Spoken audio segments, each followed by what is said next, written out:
On this episode of All-Star Shore, Angelina's trash bag luggage from her original Jersey Shore appearance all the way back in 2009 finally comes full circle after she's forced to climb inside a dumpster and close the lid. I'm Lizzie Frizzle, and this is the Recap Corner. Today, we're talking about Season 1, Episode 4, called Burning Down the House, in reference to the cast almost burning down the house. But before we talk about it, I wanted to say thank you. A couple weeks ago, the first video I made about All-Star Shore racked up over 1,500 views somehow. So if you are one of those people or one of those bots who clicked on that video, thank you. And if you're not one of those people or bots, thank you for being here now. The episode picks up amid the fallout from Trina and Johnny's dirty dancing at the club. And I'm not talking about complicated lift choreography. Johnny's in hot water with Bethan after Trina twerked on him, and Trina's in hot water with pretty much the entire cast, who all think she's sketchy after repeated attempts at intervening in Bethan and Johnny's showmance. The first couple weeks of All-Star Shore established a pattern.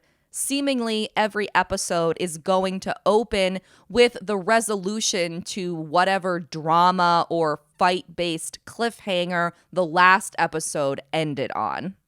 The first couple examples of this were pretty tame. The bulk of the drama had already happened before the cliffhanger, but this episode's opening is by far the most action-packed.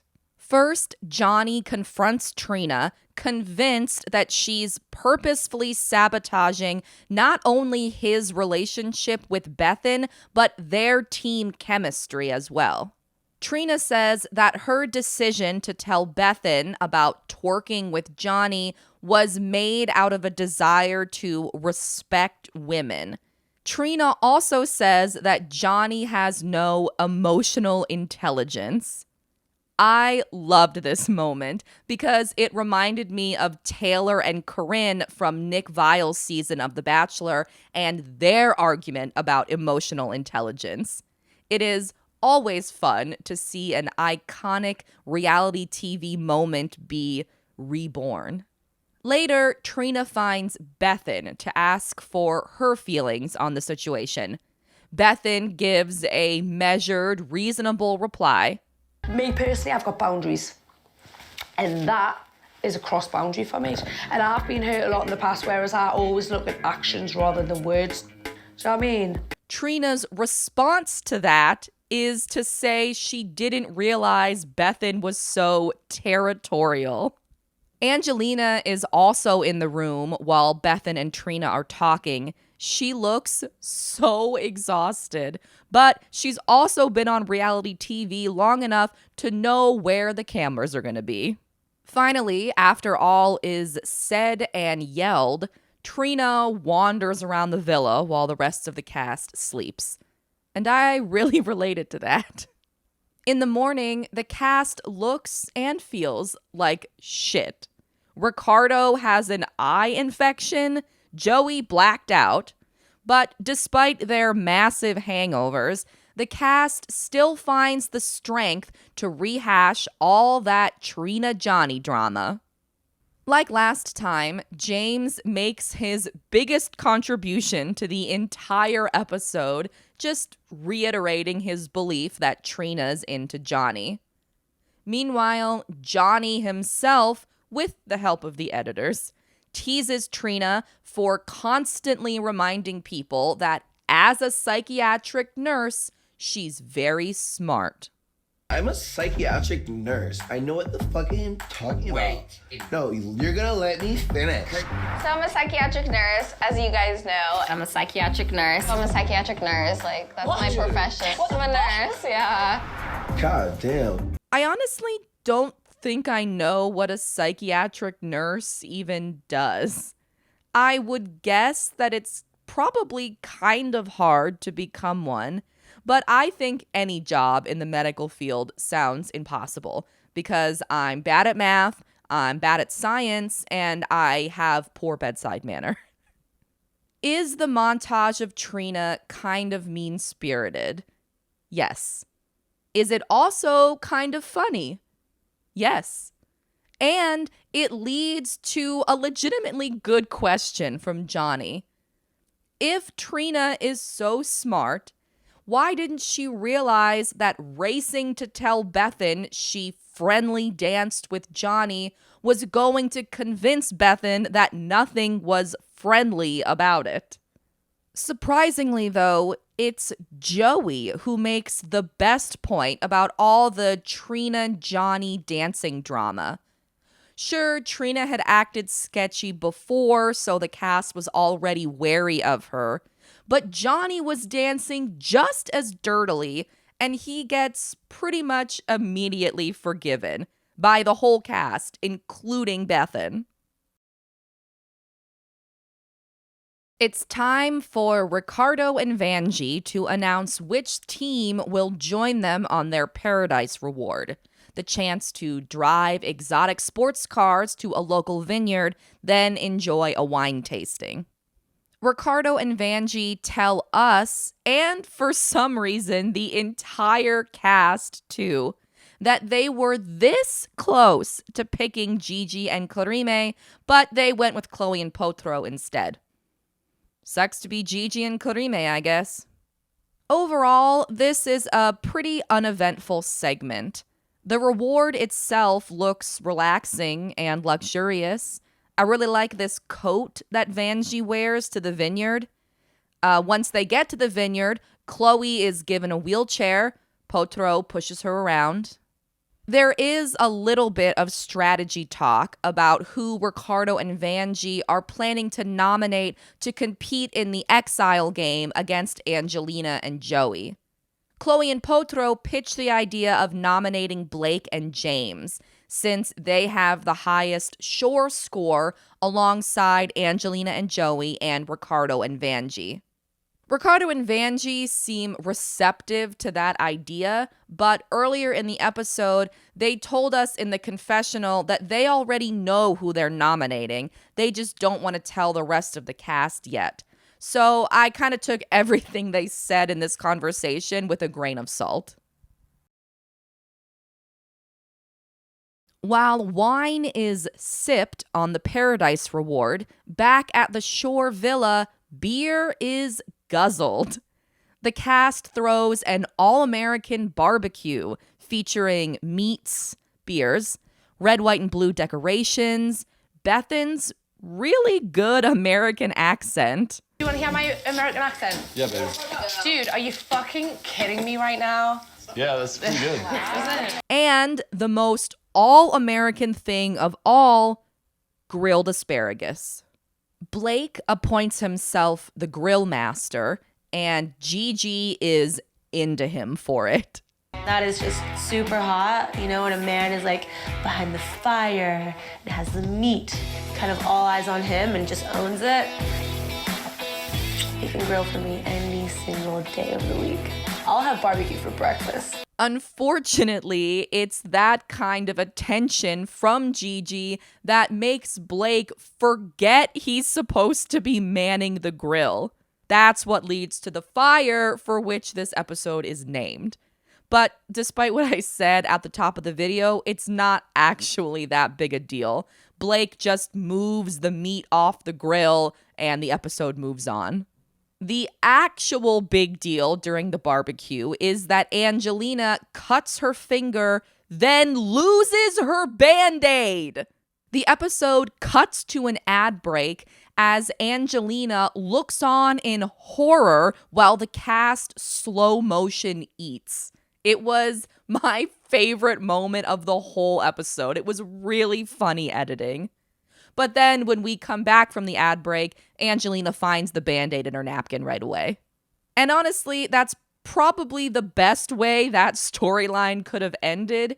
It was funny when she thought the Band-Aid was in someone's food, but had it actually been in someone's food, not as funny. Angelina also puts a band-aid on her rocky relationship with Gigi after she finally decides to believe that Gigi's feelings for Blake are real. I'm not sure why Angelina feels so protective of Blake, someone she's known for maybe a handful of days at this point in filming, but whatever makes her stop calling Gigi a grimy-ass bitch. Gigi confirms to Angelina that, yes, her showmance with Blake is the real deal, with real feelings and everything. Because footage of Blake asking Gigi to be his girlfriend was included in the full season trailer, we all knew this relationship was coming. Which is really bad news for James, because without the love triangle angle he tried to make happen at the beginning of the season, he's got no storyline and no screen time.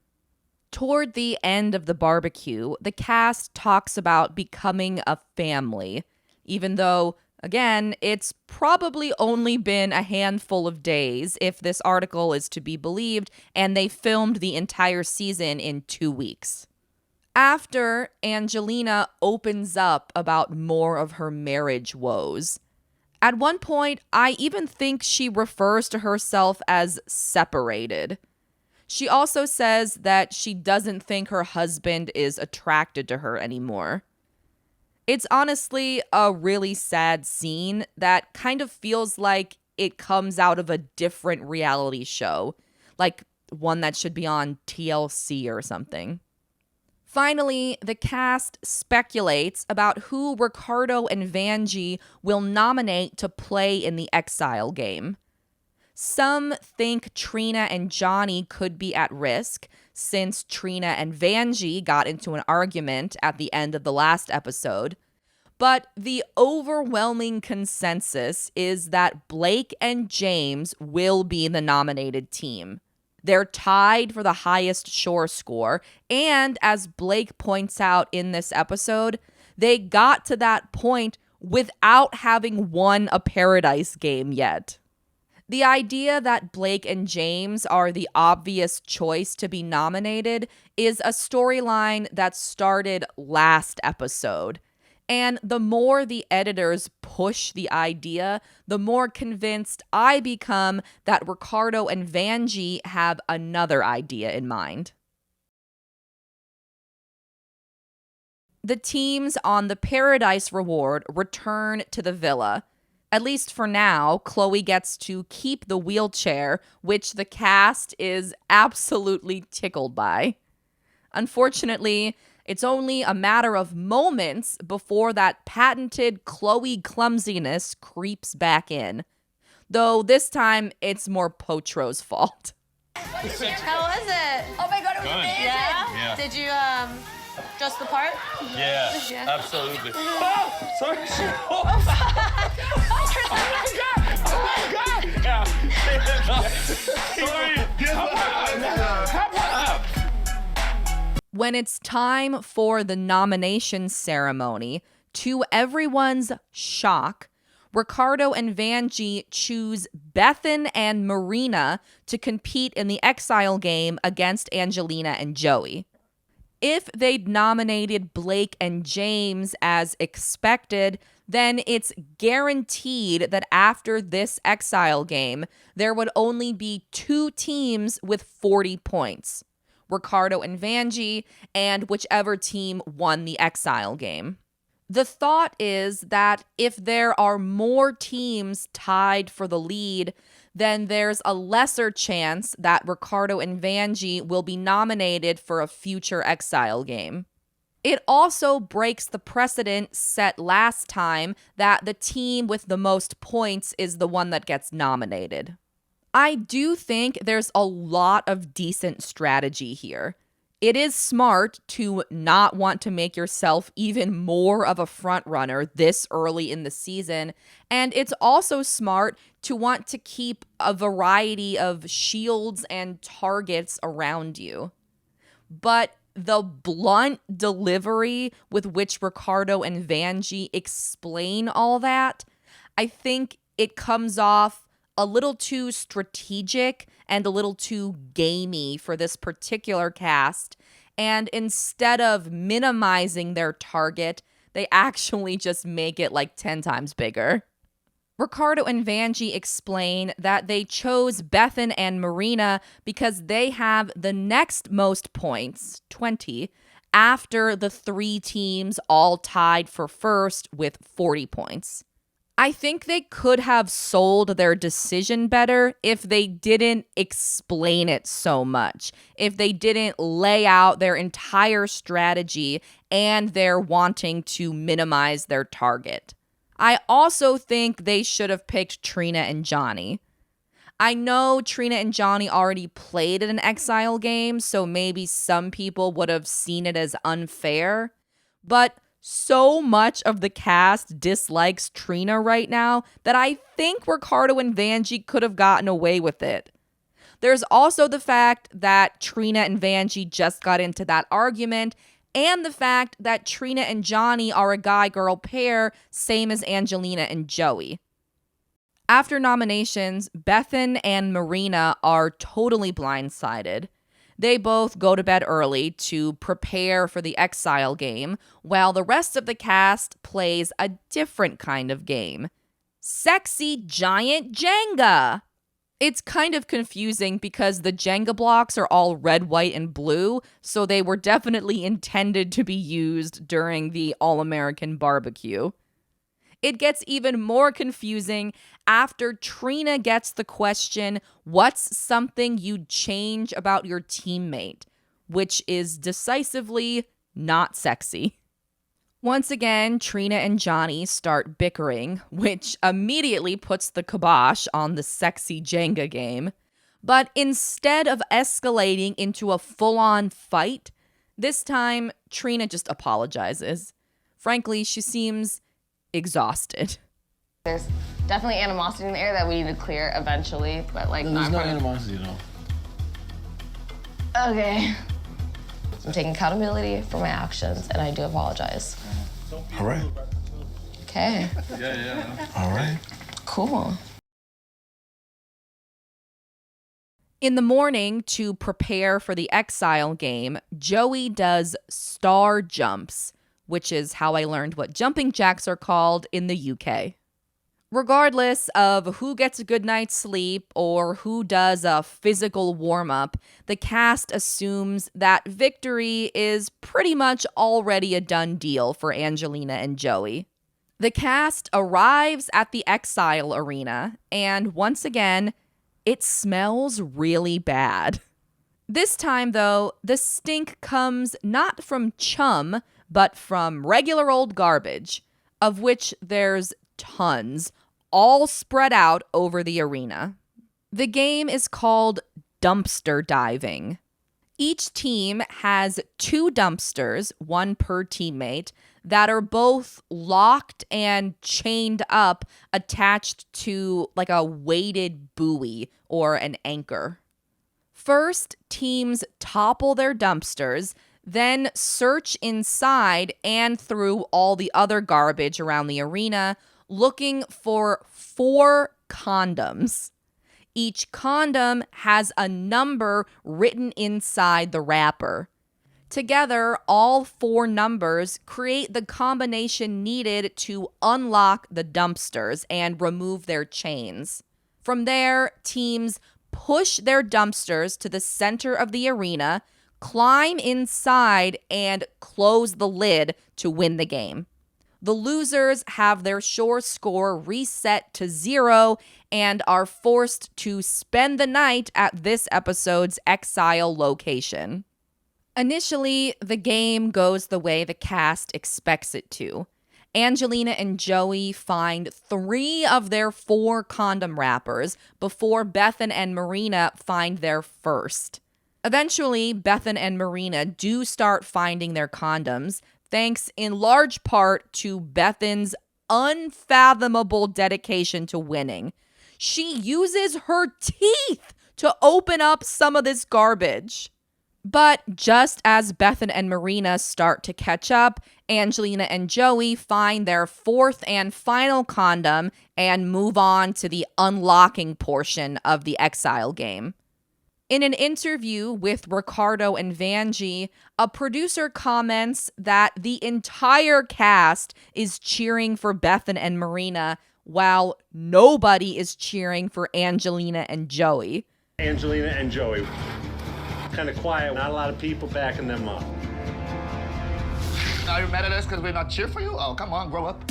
I wanted to include this moment because it showcases this really funny thing that Ricardo does in interviews, and it is unique to Ricardo, at least in this cast.